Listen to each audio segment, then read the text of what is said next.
Afraid to be fat, afraid to grow old, afraid to have wrinkles, afraid to have gray hair, afraid to be too smart, too funny, too strong, too muscular, too masculine.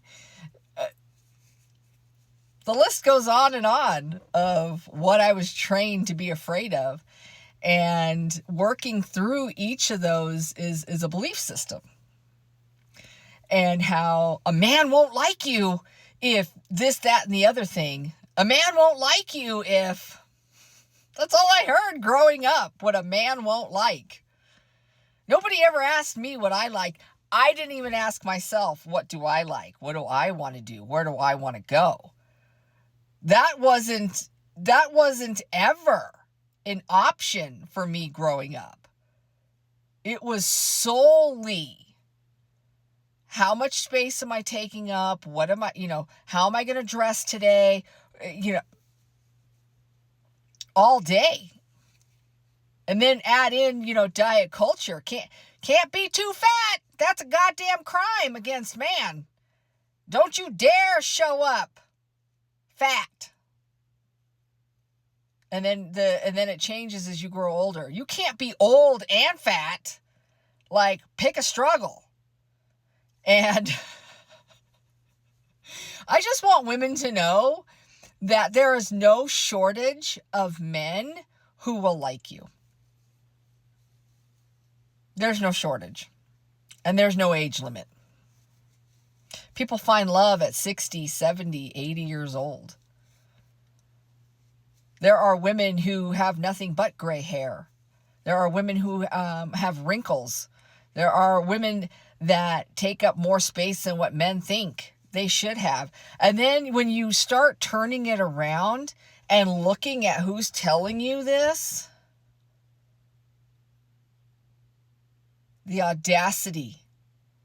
And so every day, I audace. Right back in their face, and they hate it. They don't like looking in the mirror at all. You want to chase a man off? Start talking about his feelings. Woo! Pew! Right out the door. Women deserve better. Women deserve more. And the intelligent, empathetic men, self-aware men, understand and stand with us. I have a lot of male mutuals on here that see me and hear me. And a mutual, Tim, was telling other people she's misunderstood.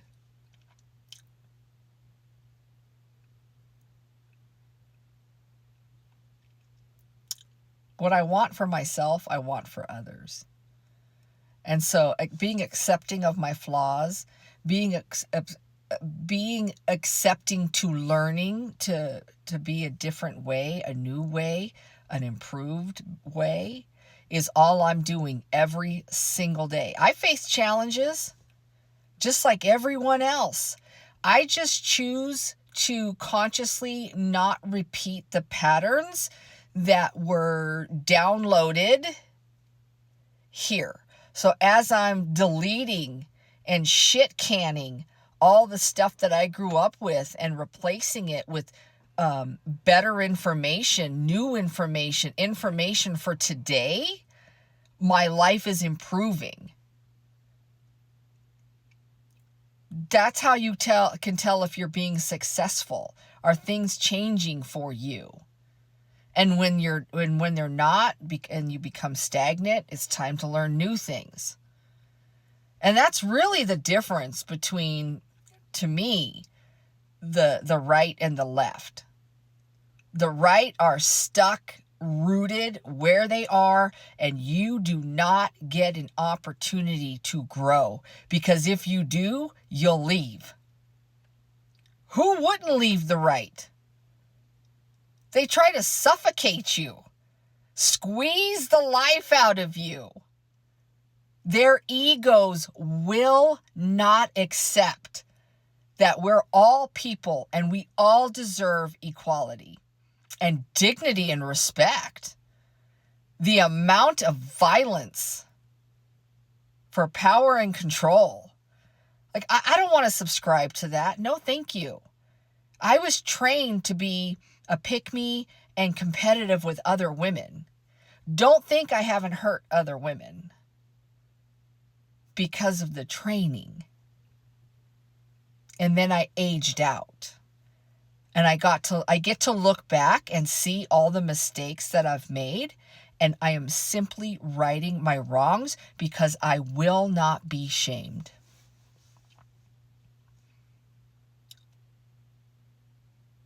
I take ownership of not knowing what they did to me. And now that I know,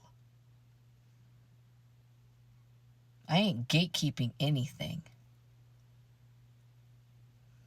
There are so many good men out there, good human beings. And all we're seeing right now is the fighting over power and control.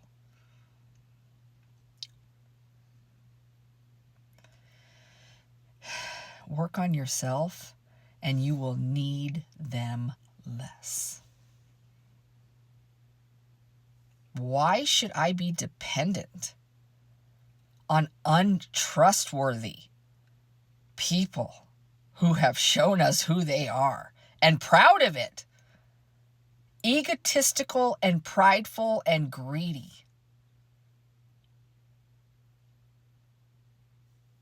There's something in a book about that. There's something in a book about that. The hypocrisy.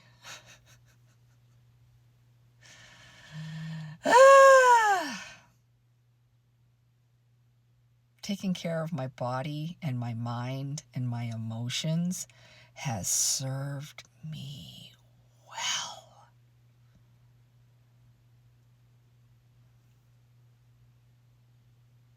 I hope you start thinking about